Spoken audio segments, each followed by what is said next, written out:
I'm Dave Goddard. I'm president of Hexagon Mining. I've been in mining technology space for about 30 years now. Started off my career doing high precision applications of GPS to large mining equipment and never looked back. Brought me to it was the immediacy of the industry. First of all, the big machines. I mean, for a guy who played with Tonka trucks when he was younger, that was kind of nice. But then, in addition to that, then touching something that's real and moving something that's real. It wasn't just moving numbers around on a spreadsheet or moving bits around in a computer program. It's actually physically changing the world in order to extract something of value underneath it, and I find that very fascinating. So as a luck primarily, I guess. Just happened to be in the right place at the right time. I think that what has carried me through is that my passion for improvement of mining processes, and an understanding of the technology and the understanding of the value proposition for the customer of that technology. I think tying those two together is probably what led me to where I'm at now. I think that the mining industry has the safety culture has improved tremendously over the past 30 years. Safety used to be something that was kind of like, that was something for somebody else's problem. We used to make fun of safety initiatives in mining, and now it's really become part of the culture.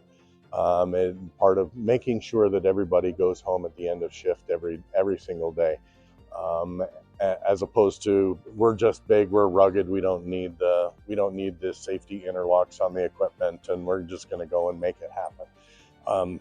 So the safety culture has changed tremendously. I think the sophistication of using technology as well, and the recognition of value that the technology can bring to the underlying mining processes, I think that's a difference as well. So if you think about the mining technology landscape and even the value stream across mining, there's a lot of different point solutions, things that optimize a particular part of the process. And I think we've reached probably one of the limits of the advantages and the value that can be created from just these individual point solutions. And now we need to start tying together those point solutions across the entirety of the value chain. And so when I think about ore to value, what I'm talking about is that you start off with this virgin ground, with a asset, an economic asset that's under the ground, locked in the rock. And basically we're taking that ore, that value proposition that's in that rock, and we're tracing that ore all the way through the value stream, all the way until it becomes a finished product and the finished commodity. And that's the vision of ore to value, from before the first drill hits the ground until remediation, all the way through that process. right, so it was your idea to call it like that automatically? I'm not nearly that smart. No, it's just a recognition of others' really great ideas and putting it all together. We used to call it life of mine, and that was kind of a little bit limiting in terms of where the value proposition actually is. And so we're really calling it ore to value focuses it on the economic value of that asset and what the mining company is trying to do, which is to extract economic benefit from that asset in the ground. Value, the rationale behind it is because of the value that's extracted, right? So if you have, to tie geology together, for example, right, you have a model that is based upon geological drill holes that have a very large spacing between them, a half a kilometer or a kilometer or something, and you're creating a model that may or may not be accurate. It's going to have some variation in it.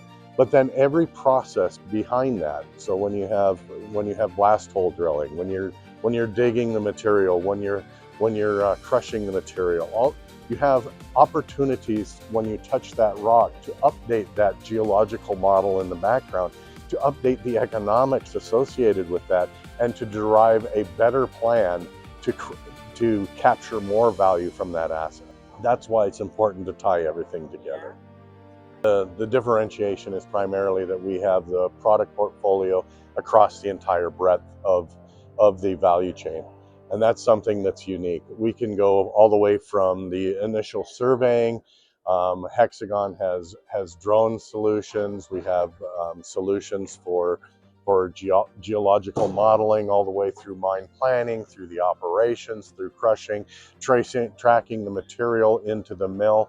And then we have health management systems for processing plants. And so we're the only ones that can actually track that ore all the way through the value stream and provide an actual ore to value strategy. So the only company in the mining. world, or In mining, we're the only one with that breadth of portfolio. There are others that cover different sections of the portfolio. Yeah, so lots of companies have different components of the value chain. Hexagon's really the only one that has the broad view that can provide it across the entirety of the value chain. Well, I mean, the digital approach is a function of us not being owned by an OEM, right? So if you look, like the original equipment manufacturer, if you look at a lot of our competitors in different spaces, right? There'll be companies like Epiroc, there'll be companies like Sandvik, there'll be companies like Komatsu or Caterpillar that manufacture machines primarily as their primary business. And then the technology is something that they invest in to help their machines operate optimally. For Hexagon, our business is not selling the machines. Our business is the optimization. And so that's the major differentiation in how we approach digitization. And so with the digital twin concept, right, that's basically the mine plan and the geological model. And then what you're able to do then is every time that you have an action or an activity against that model, then you can update that model in real time. And so basically you end up saying, for example, I'm drilling a blast hole and I'm encountering material and I'm identifying, because I'm measuring while I'm drilling, I'm identifying different fracture zones or different softness or hardness of the material. Now I can go back to that geological model with that actual information and say, was the model correct or was it not? And if it wasn't correct, then let's correct it with the new information. And so you have this continuously refined digital twin. Generally the largest capital expense on a mine site is going to be that mill. And so you want to make sure that that mill is running at an optimal level.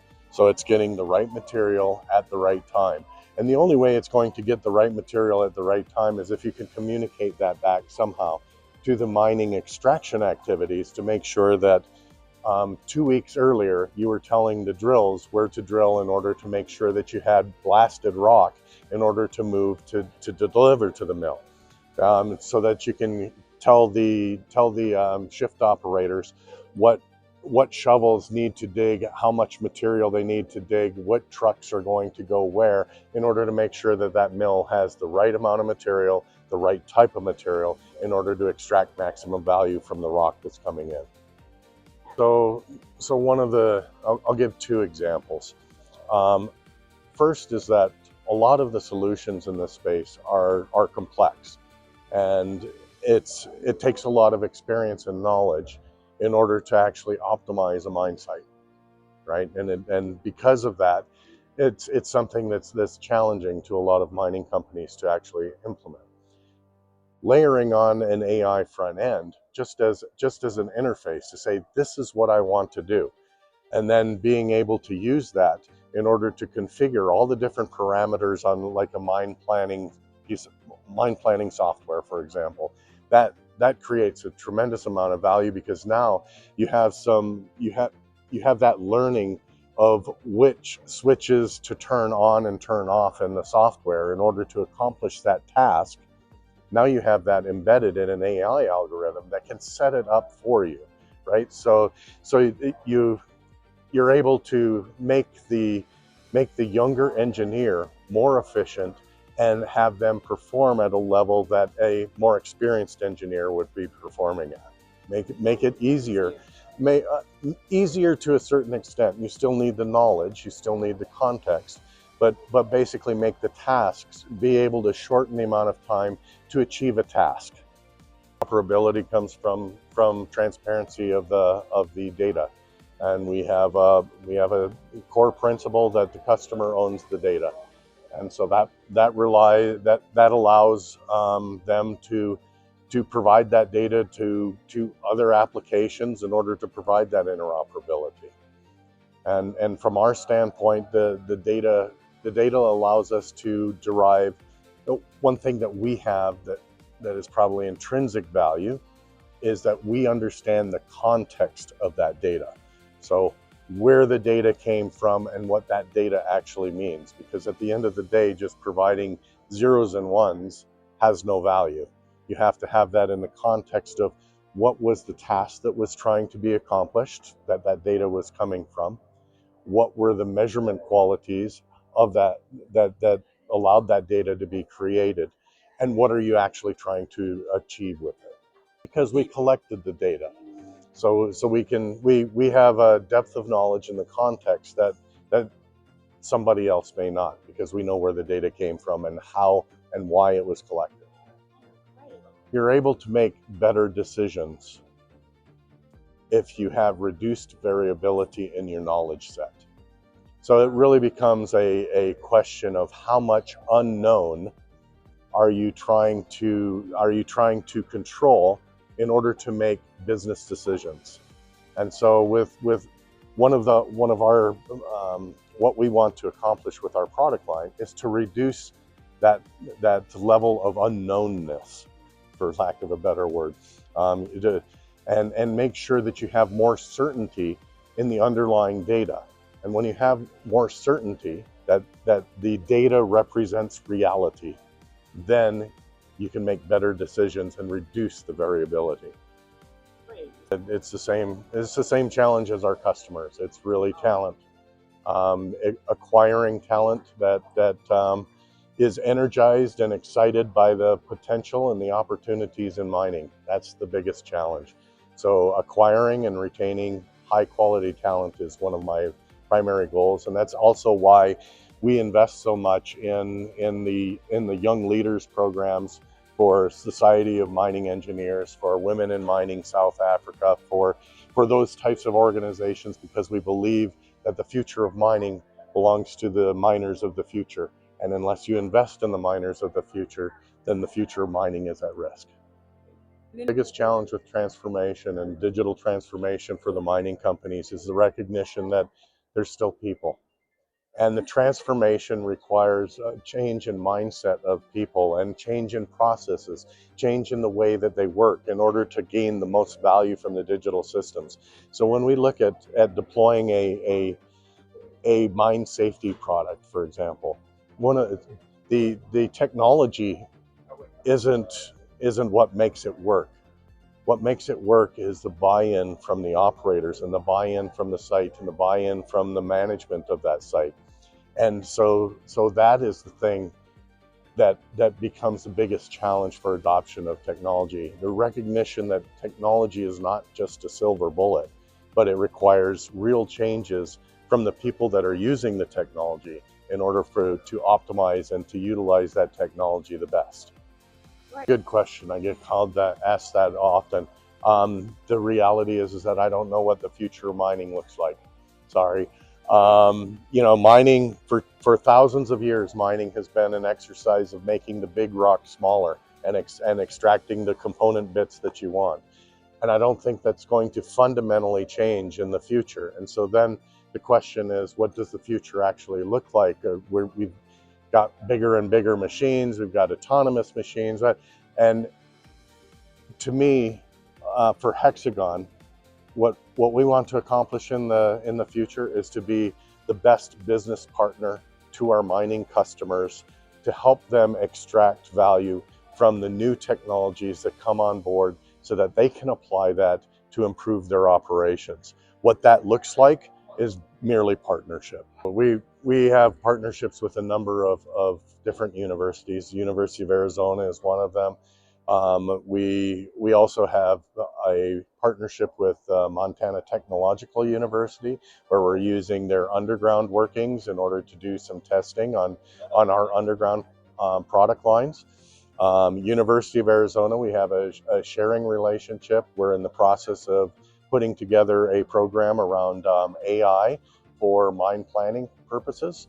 Um, and we work with Colorado School of Mines. We work with South Dakota School of Mines as well. I serve on advisory boards on many different mining universities as well. So I mean, for us, it's again engaging with the institutions that are educating the future workforce and providing them with the digital tools from Hexagon, whether it's donating mine plan software or working with Montana Tech for underground operations, so that when those students come out into industry, they're already digital natives and can contribute immediately to the mining industry. The future is extremely bright. You have a great future in front of you with lots of opportunities. At your age, I'd be looking at exploration of asteroids, exploration of the moon, exploration of Mars. That's going to happen within your lifetime. It's going to be super excited. I wish I was there with you in order to enjoy it.